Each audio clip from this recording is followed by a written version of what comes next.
Ja, sehr verehrte Damen und Herren, begrüße Sie alle ganz herzlich heute zu unserer Veranstaltung. Ich möchte mich ganz herzlich bei der Martina Berger-Klingler, der Leiterin der Sommerakademie, bedanken, dass wieder diese Kooperation zustande gekommen ist. Ich freue mich auch, ich habe schon die ein oder anderen Lehrenden und Lehrende in dem Museum gesehen. Also der freien Eintritt für alle, die an der Sommerakademie teilnehmen, ist natürlich auch dieses Jahr wieder. Wir freuen uns auch, dass unsere Artist in Residence auch in der Sommerakademie teilnimmt. Und natürlich freue ich mich, dass heute Abend die Künstlerinnen da sind und heute diese Performance, diese Lecture-Performance für uns halten. Mit Stephie Morawetz und Iris Hummer. Herzlichen Dank, dass ihr da seid, dass ihr das für uns macht. Es freut mich sehr. Und ja, genießen Sie den Tag und ja, kommen Sie wieder. Danke. Danke, lieber Harald. So, a warm welcome to this lecture performance about Austrian jewelry. It was my idea because these two very nice artists did this talk in New York, and by coincidence I was also there. And it was because the Austrian Schmuck, they did an exhibition at the Pratt Institute. And I'm also into schmuck, but I don't jewelry, but I don't produce. I just admire all the people who do this because I really like it, and it was a very nice exhibition. And the Austrian Schmuck, they got a lot of compliments, I can tell you. And they did this performance at the Austrian Cultural Forum, and it was my idea to take this program and put it also on the program of Salzburg Summer Academy. And I'm really delighted that you came to Salzburg, but also that this year is the first year that we have this class for jewelry. Jewelry has a long tradition at the Summer Academy, and today my very nice colleague Eva, she wrote me all the numbers and all the dates of these famous jewelry designers and artists who have been here, but so I don't mention them all, but it was really a very special thing.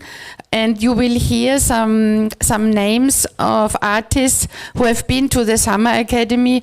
I can't now say all, but there is one. I just want to mention Peter Skubic, who was 3 times at the Summer Academy, 1983, 84, and 1906. And 2 years ago, Eriko Nagai visited us at the Summer Academy because she taught 1991 and 2003. So it has really a long tradition, but the condition or the allowance changed at the fortress, and as it is not allowed to make any open fire, indoor or outdoor.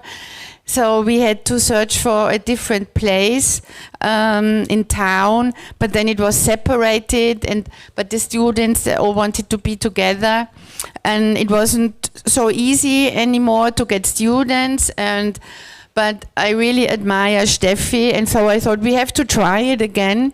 And so we did this summer, and I thank all the students who came to the class, and I think you're all very happy.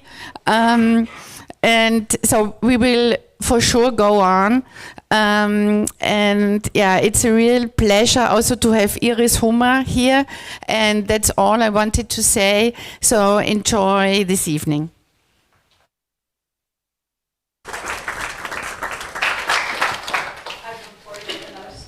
I will just like to introduce the two artists to you very briefly. Stephie Morawetz, to my right, has a diverse background in art and design. She has a BA in millinery from the Art University in Linz, a BA in gemstones and jewelry from the Ida Oberstein University, which belongs to the Trier University in Germany. She holds an MA in engineering, design and art from the Schenkter College in Tel Aviv. And she's not only exhibiting worldwide, but also organizes the Schmur Jewelry festival in Graz, where she also teaches at the Ortwein School, which you will soon hear of in the lecture as well. She's part of the female jewelry collective Astonish, as well as the NPO Nod, not only for decoration. In 2024, she was awarded the Silver Spur Award from the Legnica Jewelry Festival in Slovenia, and she primarily lives and works in Vienna, but we're very happy that she's here in Salzburg today, and I hope she will return. Iris Hummer also holds an MA from the Trier University in Jewelry and Design, and an MA from the University of Applied Arts in Vienna in art education. She also studied at the College of Art and Fashion and Jewelry Design in Vienna. And in 2023, she was likewise awarded a prize of the Legnica Jewelry Festival in Slovenia. So we have two awarded artists here with us today. Iris also exhibits internationally and likewise is a member of Astonish, the female jewelry collective that I previously mentioned. Both Iris and Stephie rethink jewelry and the categories in which jewelry is still pushed, while Stephie questions and rethinks the definition of luxury and the respective materials defined as luxurious. Iris uses jewelry as a performative material and medium. Both look into aspects of value and memories, as well as the ambivalence regarding our bodies and the relationship between body and jewelry. And now enjoy the lecture performance.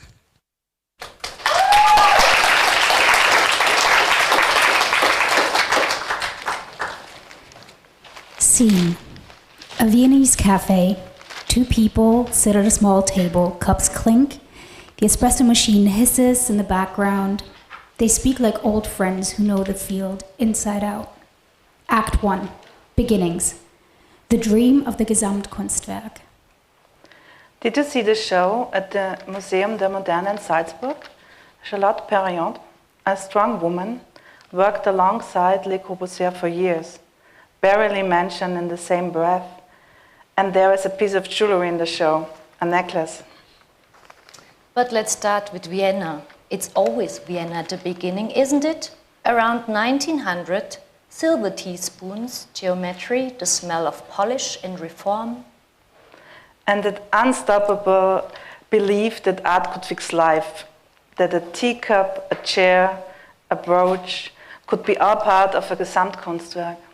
Exactly. And in the middle of that dream, Herbert Hoffmann, architecture, designer, ideologist, he turned the square into an ideology. And he made jewelry too. Clarity, order, geometry. A brooch could be built, a ring miniature temple. He didn't want it to decorate. He wanted to design, guided by reduction, minimal ornamentation, and a high degree of functionality and simplicity. He co-founded the Wiener Werkstätte in 1903, a workshop where artist, goldsmith, textile designer and ceramicist worked by side. Art and life should be one, they said. And if you want a woman beside Hoffmann, the way Perriand stopped beside Le Corbusier, think about Emily Flögge, Klimt's companion, a modern, emancipated woman, one of the most important figures of the Viennese art world. And her fashion salon, Schwester Flögge, was a hub for the Werkstätte's jewelry. She wore it, she modeled for it, she sold it. Klimt gave her several pieces himself. She didn't just wear the dream, she moved it for the world. Act 2. Jump to the 1960s and 70s. And then silence, war, reconstruction. Austria retreated into craft. For decades, jewelry was just decoration again. Until the late 1960s, when somebody decided to misbehave. Enter Peter Skubitz. Ah yes, the man who replaced gold with stainless steel, because gold, he said, was the symbol of capitalism and oppression. He wasn't only a goldsmith. He wielded, magnetized, implanted, Literally, he placed a small steel plate under his own skin and later turned it into a ring. He brought performance into jewelry long before anybody dared to call it that. He also brought the conversation back to the body, not as a display, but as a battlefield. For him, jewelry became thought, tension, and precision. Around the same time, Erika Leitner, a woman of quiet strength, was making her own path. She studied at the University of Applied Art in Vienna with Eugen Meyer, Hoffmann's successor. Her life was romantic. The US, Africa, Kuwait. Each place left traces in her work. She once said she started again in every new country with almost nothing but her tools. Jewelry as a translation and as a communication across cultures. And then Manfred Nisselmüller, philosopher, disgusted, a goldsmith. He said, disturbing is jewelry, and he meant it. He made pieces that were barely there. A cut in plastic, a gesture, a sentence. Jewelry became an idea, a thought experiment, sometimes even a joke. And of course, we can't forget Elisabeth Deffner. She and Helfried Codret, a legend duo of the Graz scene, built jewelry that was both precise and metaphysical. And quietly, persistently feminist. Who gets to define beauty? Who gets to decorate? And what is the body actually for? And you know who was a goldsmith too and used it for art jewelry? Sepp Schmölzer. From the 60s to the 80s, he led the goldsmith class at the International Summer Academy in Salzburg. At this intense workshop jewelry, he has always been understood as an art form. It is a rare place where makers, artists, sat side by side. And Salzburg has kept the spirit alive. From 2005, the Ligos Prize, for example, Austria's most important award for contemporary jewelry, given in cooperation between the MAC and the Salzburg Kurat T. Kunstraum Brakelhaus, a platform that keeps asking, what does jewelry mean today? Act 3, the Graz connection. And about that time, Graz became quite a hotspot for experimental jewelry, thanks to Werner Schmeisser. Yes, at the Ortweinschule in Graz, he founded a small revolution. He treated jewelry as a language, not as an accessory. He gathered around people around him, students, colleagues, and they create the Werkstatt Graz, a breathing ground for experimental jewelry. Some of the most radical ideas in Austria came from there. And one of those who carried them forward was Eva Schmeisser-Kadia, feminist, fearless. She even tattooed a ring on her finger. And her works about women's labor, transforming fragments of workers' clothes into brooch, made jewelry political and poetic at once. And then came Wolfgang Raas, explorer of the everyday. He made jewelry for snow, for machines, and for air. He even turned himself into a brooch. He called the process of wearing and removing ritual of imagination, and later he turned him into performance, mobile sculptures, even environments you could walk through.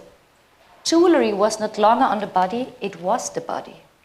He also was part of the group 77, like many of the Graz artists, a collective dedicated to openness, experimentation, always integrating new impulse while staying aware of their own artistic roots. And Brigitte Haubenhofer's Helicities shaped the Grazer jewelry scene too. For her, jewelry was an act of revealing, a way to question systems and peel away identities. Her work touched social and political themes, not only for jewelry, but also for public spaces. She co-founded the Kunstwirtschaft, a gallery that gave Austrian jewelry's own visibility. Act 4, recognition, and international voices. New material. By the 1980s and 90s, Austrian jewelry was not longer a secret. It traveled and it changed. New materials entered the conversation. Acrylic, resin, found objects, industrial metals. The question was not longer just, how do you make it? But what can it be made of? So take Anna Heindl, for example. She stays with gold, but with precision, but pushes it somewhere else entirely. Small wearable sculptures crafted with the most exacting goldsmith techniques, yet they can stand on their own, even without the body. Her pieces tell a story, often borrowing from art history, and always celebrates strong women as central figures.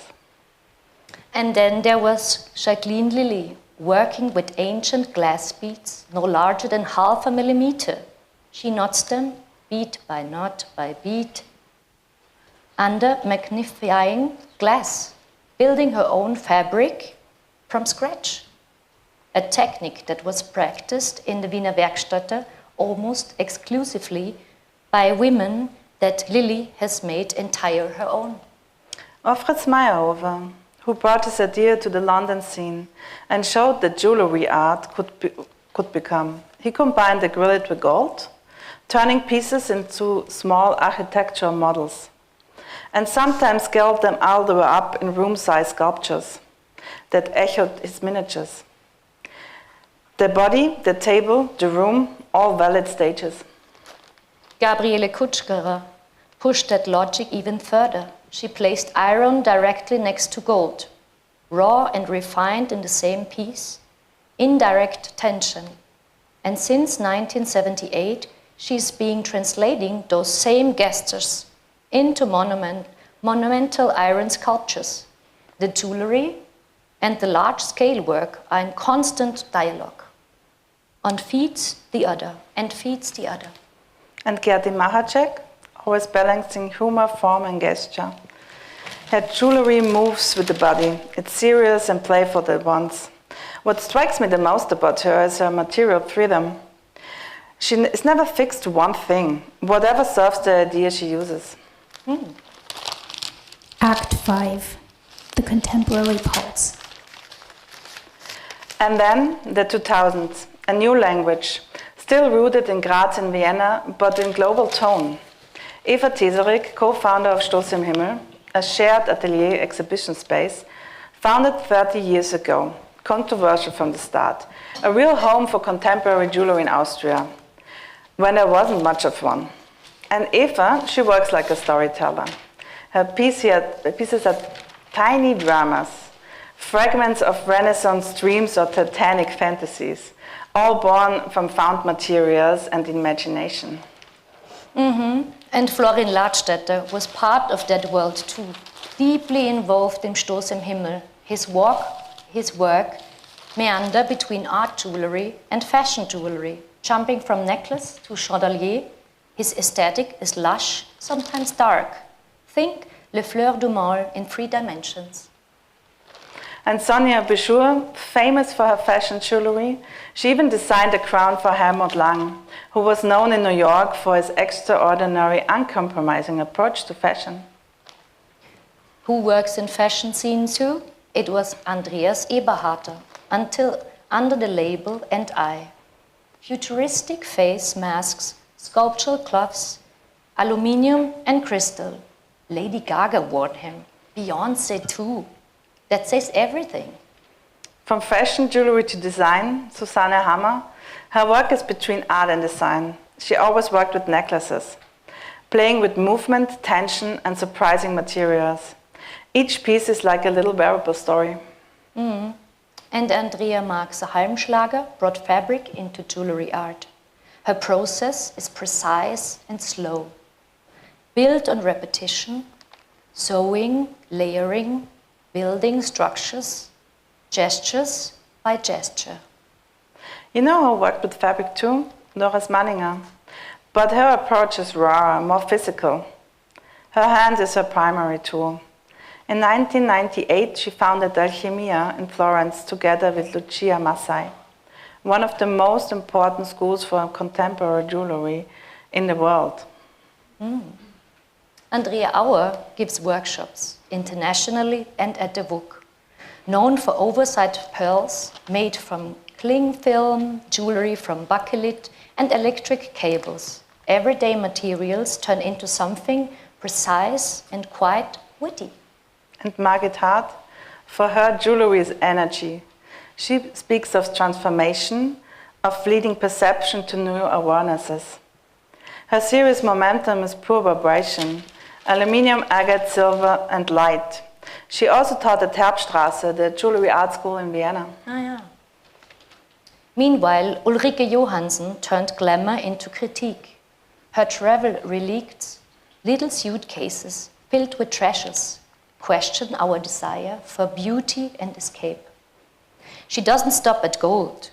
Magazines, bones, gold leaf, all in conversation. And she also curates, bringing the same layered thinking to exhibitions. Ursula Gutmann curates extensively too. The Lentos Museum in Linz or Craft Museum in Seoul. Born in Salzburg, based in Linz, she works at the intersection of fashion, accessory, and identity. For her, the body is merely decorated. It's integrated into the piece itself.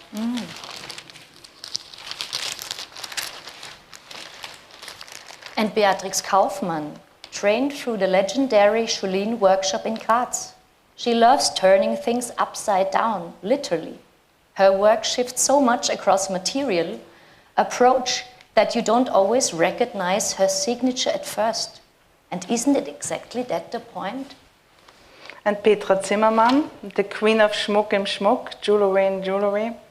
She casts vintage costume jewelry into translucent resin, creating luxurious, ironic hybrids, seductive, critical, and pop. And Ulrich Reithofer talks about love, life, and cosmic irony. His piece mixes noble and humble materials, shells, bones, seeds, and carry mystic undertones. They aren't both intimate and universal. Act 6.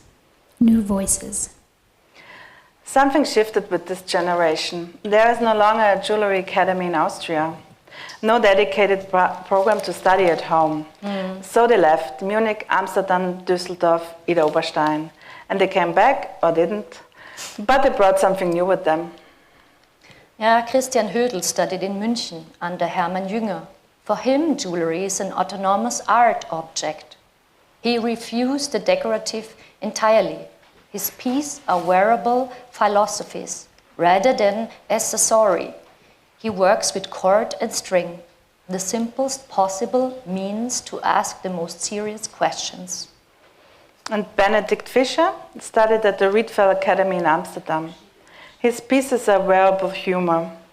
For him, adornment is a fundamental element of human existence. And just recently he won the Francis van Bosch Award in 2026.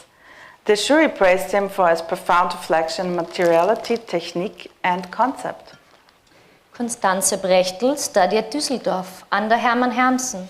She collects color impressions. Her work travels from soft to hard, from dyed textile to powder-coated steel. And lately, she's turning to the smartphone. The pressure to stay visible, produce content, perform a persona, jewelry as critique of the feet. And Iris Hummer studied at the University of Applied Arts in Vienna and in Ida Oberstein, home of the stones, stone cutting, and experimental approach to this material. Her practice is performative at its core. Movement, transformation, traces. Her objects functions like tool. She asks why the things the way they are. And Stephie Morawetz also studied Ida Oberstein. She questions what we consider precious. Performance, virtual art, self-portrait. Always the same question at the center. What defines value? She founded not only decoration, a platform for social and ecologically conscious jewelry, and doesn't work alone. Together with the Schmuckstammtisch Wien, led by the three ladies Katharina Kielmann, Ariane Reiter und Katharina Schnips. They build a network for contemporary jewelry in the German-speaking world.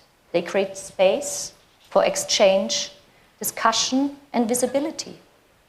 And we are both part of Astonish, a feminist jewelry collective, and together with Not, we built something new. A community that thinks, makes, and argues collectively. Jewelry not as a solo practice, but as a shared language. Act 7, closing, from ornament to thought.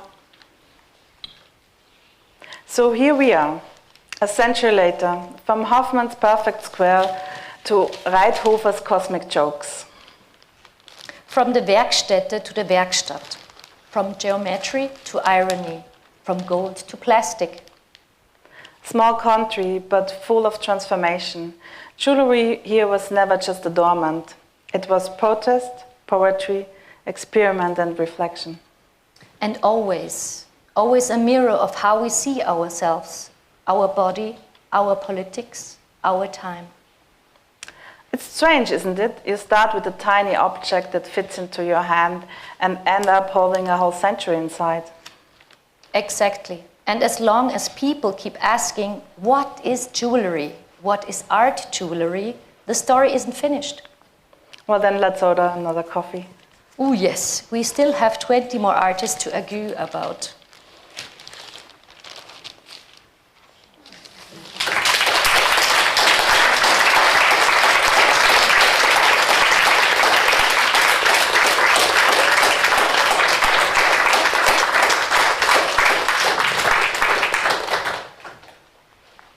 Thank you very much to both of you, Stephie Morawetz and Iris Hummer, for the great lecture performance.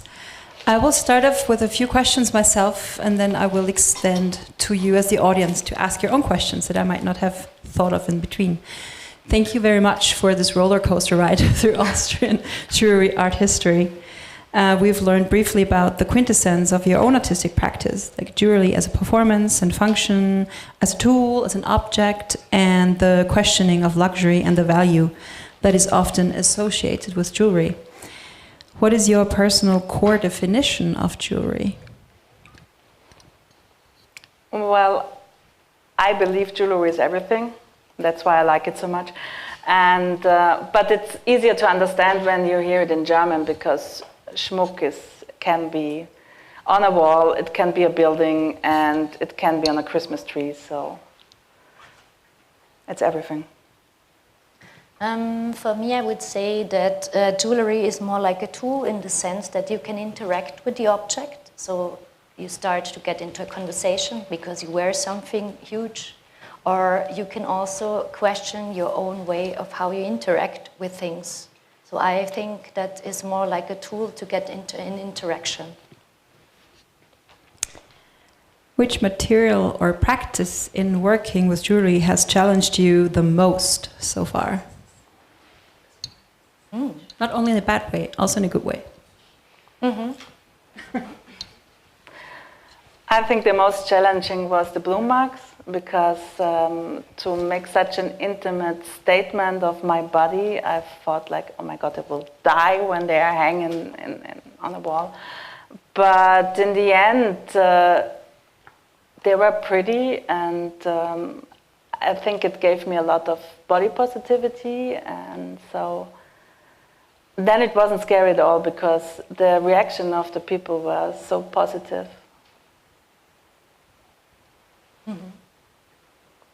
I think for me it was an object or a body extension which I made. It's called the Klunker, and it's a really huge object which is more like a body extension which you can wear. And I had very quick the idea when I saw this object. At the back there's a big wheel which is normally for washing your clothes a long time ago. And I combined this object with textile to the body. And when it starts to move, it's a little bit like the Sisyphus feeling. So if you're not careful, the object hits you. And when I started to make this object, I really like the idea behind, and I could see it immediately. But for me, it was super important if also the audience or the other person understand what I'm talking about. And for me, it's still jewelry. So this was the challenging part, but in a good way, because I understood that a lot of people saw a lot of pictures inside of it, which were association to the bride, to Sisyphus, to a huge pendant. So that was a good feeling to understand that what I'm talking about is also clear in the way how I express my art. What was, would you say, in your biographies, the first contact with jewelry that made you think, this is what I want to do? Well, the Summer Academy. I went to a course with Ling Chang, and it was in Halan back then. And she gave us cameras, and she said, so jewelry is now a video. And then I thought, okay, if jewelry can be a video, I think that's my field, if it can be everything. For me, it was at the University of Applied Art, where it was the first time in the metal studio, and we had a professor, Jakob Scheidt, and he was really a jewel, not only technical-wise, also to open up the jewelry field. And he said we should make a jewel piece, which is not typical. And in this sense, I made a ring for Maria Theresia, the sculpture between the two museums in Vienna. And as you know, Maria Theresia, the sculpture is really huge, so I made an object in this dimension, a ring for her, which never exists. And for me, the most important part was that Jakob Scheidt said to me, the dimension is important, but also that you cannot wear it as a bracelet. It's a ring. So you cannot wear it as a bracelet. It's a huge ring for sculpture. And this is where I felt, okay, this is really absurd and interesting in the same time. And this is why I started to work more deeply into it. I think it is very interesting how often you kind of rethink what jewelry is meant to be, and how you really expand the limits of the material, the idea of what jewelry is. Mostly when we think of jewelry, we think of like metals or different other materials that you have mentioned also in your lecture already. Can you think of a more ephemeral approach? Have you ever worked ephemerally, meaning the sculpture or the jewelry vanishes after a while? I made a camera obscura, so it's between jewelry and an object. So it has a contact with the body, and with this camera obscura I made also some experiments that I put the camera out for 6 weeks on 3 different places where I worked at this point. So one was in Ida Oberstein, one was in Lisbon, where I had an Erasmus, and one was in Vienna. And at every place where I had my workshop, I put out this camera and made a picture. And there you could see the movement of the sun for 6 weeks. And I think that was really touching for myself, to be honest, because I'm also excited of things, how things work out. And I could see the movement of the sun, and that was something which was something ephemeral, which you can hold then in the picture.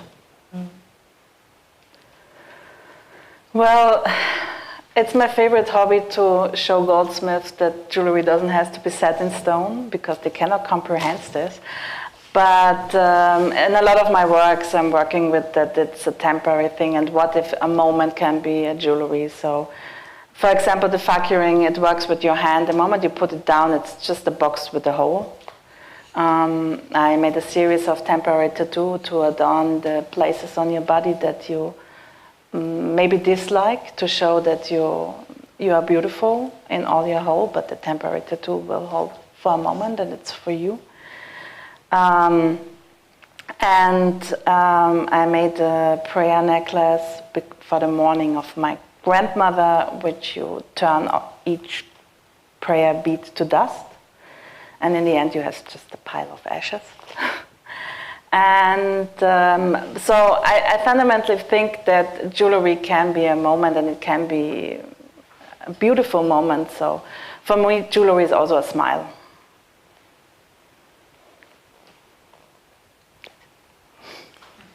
I just think it's so beautiful. Sorry. Steffi, what is your favorite work that Iris did? The klunker. It's also her biggest. Why? I like big jewelry. That's why? No, it's very performative. It's very performative. It pushes the levels, and I like the, let's say, punk aspect on it, the rebel aspect. And likewise, Iris, what is your favorite piece that Steffi made? It's a tough question because I like a lot of them, but I think the fuck you ring is very cool in the sense of saying to goldsmith there's more room for jewelry and not just this small box. And I think that visualize the meaning behind very clear. Definitely. Mm-hmm. Since you mentioned that you are arguing a lot in the Astonish group with the other jewelry artists, what are you currently arguing about? To be very honest, about very profound stuff, sometimes just who is in response to what, and organize some things. Even the small things are very challenging in a group.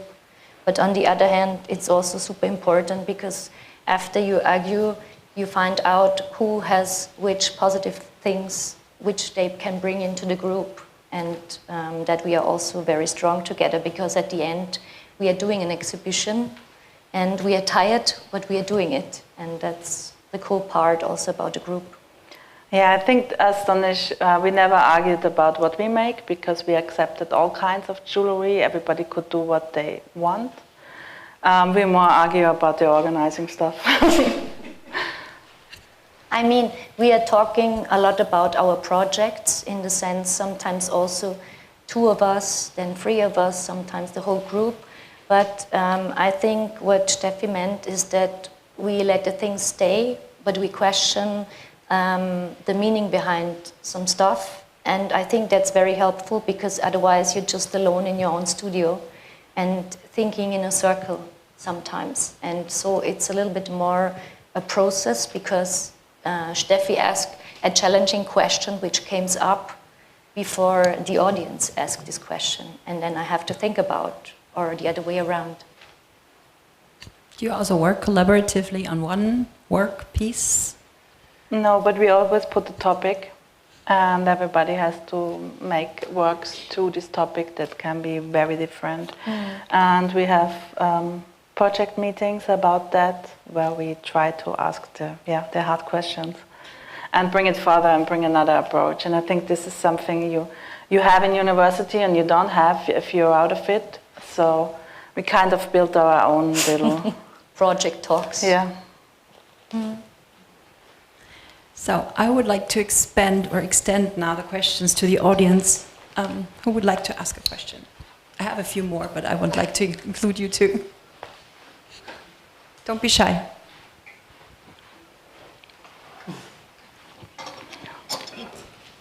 I have a question. If you see a sort of red thread that runs through jewelry back in the day or today, or do you think everyone sort of has their own thing that they're doing?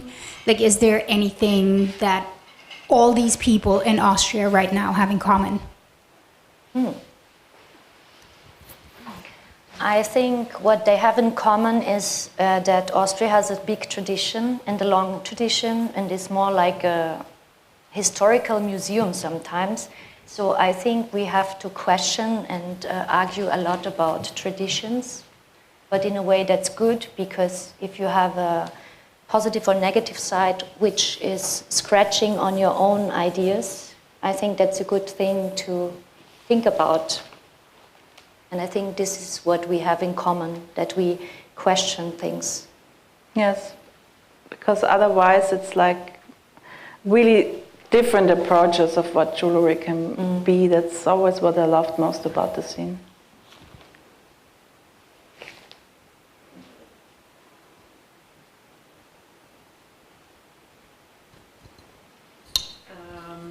if you're not thinking about Austria, which country is interesting to you? Where is the most happening in the jewellery, art jewellery scene?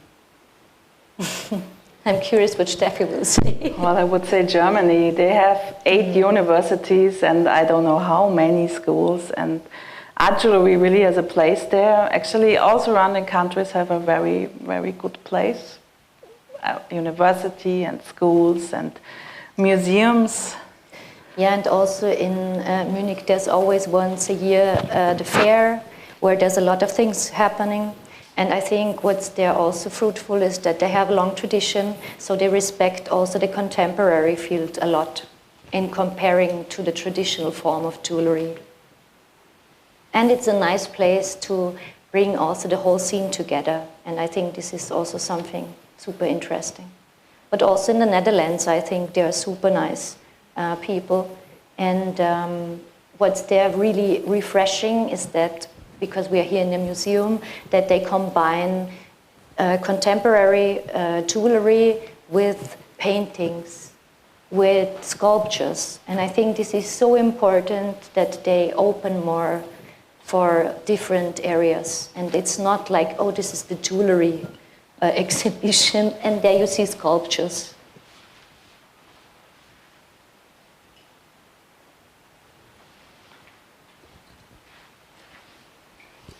So, if I would be a fairy, what would you want?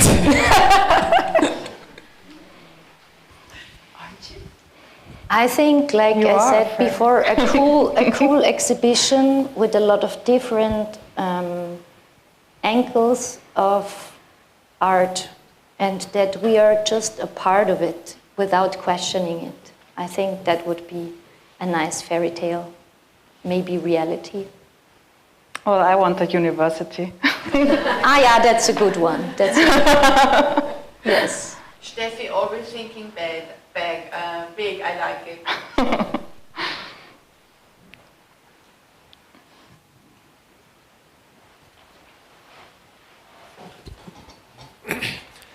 I was just wondering what role you see the commercial sector in the future of jewelry with this kind of challenging material, this kind of political material, because someone said to me once about an art practice that is hard to commodify, and I thought like I could stand outside of the commercial sector, and someone said that's how you become a part of history, is someone has to buy your work and give it to a museum.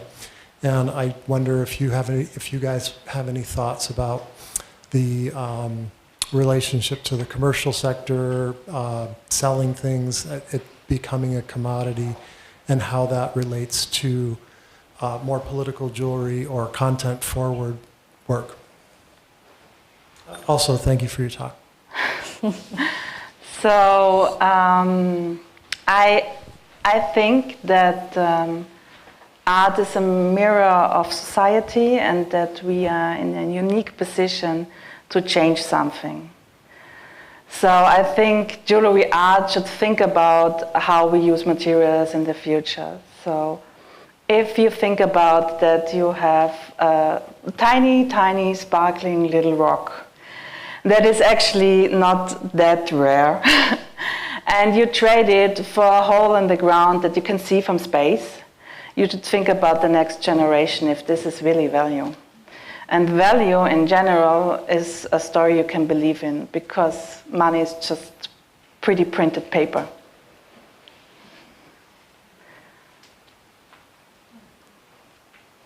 Yeah, I see it in the same direction. I think it's super important. I don't want to put contemporary jewelry in this direction, that it's just jewelry and how we think about money. It's the same thing than thinking about artwork in generally, I would say like this.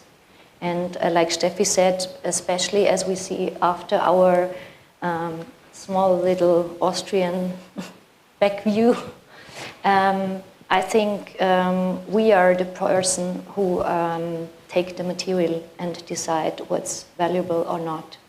And I think in generally we do that as a person, all of us, what we buy, what we think, what's cool, what's interesting.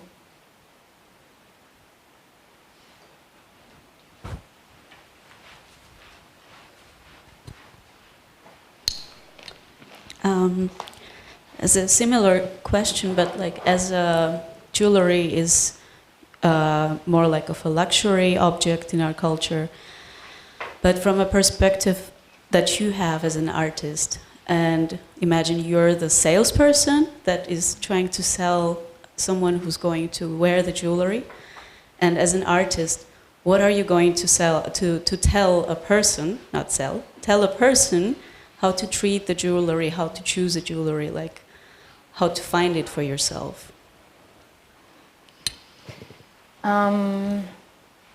I think if it's irritating for you, or if it's an object which touches you or which makes you emotionally, then I would say it's your jewel.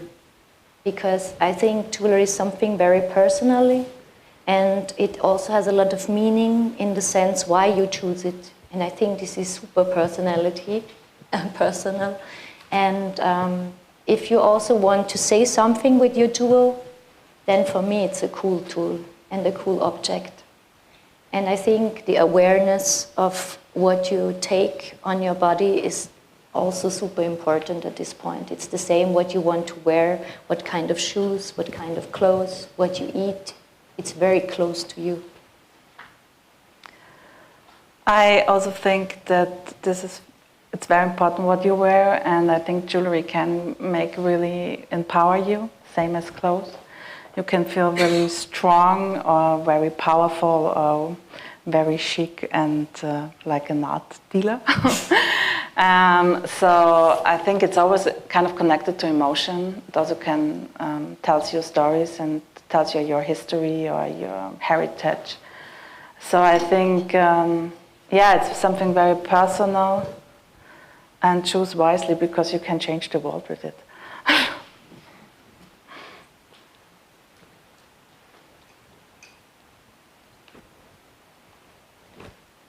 Any more questions?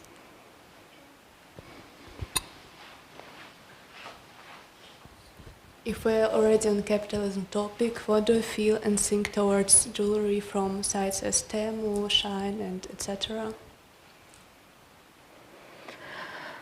Well, I in general think that we should rethink fast fashion.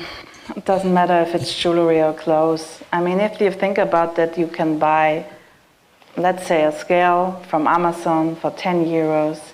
There is plastic, there is electronics inside, there are people who built that scale, there are people who transport this scale and then bring it to your doorstep, and there is all the gas you need and all the stuff, and then it costs 10 euros. And if you make this, if you run it through your mind and you try to understand how much money it needs to get the scale cannot cost 10 euros, it costs 200 euros at least, yeah?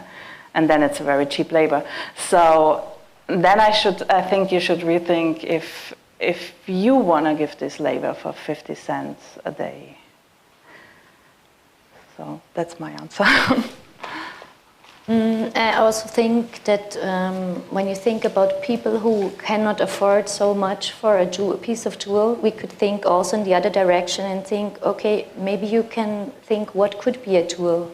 And if you make something out of which is touching you, for example, like a shell which you collect on your holidays, and how precious that could be. And if you had the trust for bringing that shell, for example, to one of us, maybe we can make an interaction with this, or maybe you don't need us. You just need a string and to put it on yourself. And if you feel connected with this, then I think maybe this is more valuable than having this very thousands of small rings which are not unique.